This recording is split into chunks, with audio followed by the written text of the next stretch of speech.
ফের মাথাভাঙ্গা শহরে চুরির ঘটনায় চাঞ্চল্য ছড়ায়। জানলার গ্রিল ভেঙে আলমারিতে থাকা নগদ টাকা সহ সোনার গয়না এমনকি জানলার গ্রিল নিয়ে পালিয়ে গেল দুষ্কৃতীরা।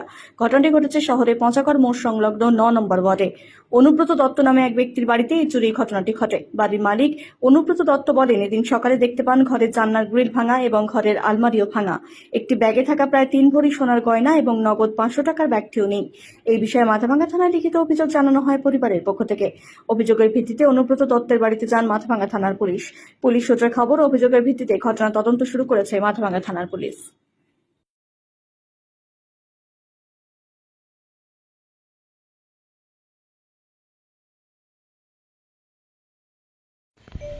কালকে রাত্রি ৩টা সাড়ে ৩টার দিকে বাড়িতে জানলার গ্রিল ভেঙে চোর ভিতরে আসে।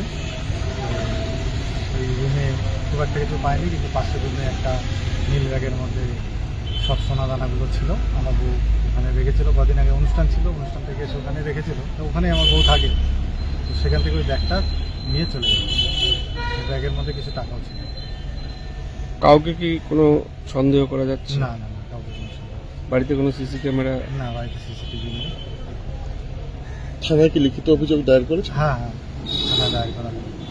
এর আগেও কি ঘটেছিল চুরির ঘটনা? এর আগে ওই আমাদের ওই এরিয়াটায় দিনের বেলায় দুটো বাড়িতে পরপর প্রায় 2 দিনের মাথায় চুরি হয়েছে, ওরকম দরজা ভেঙে।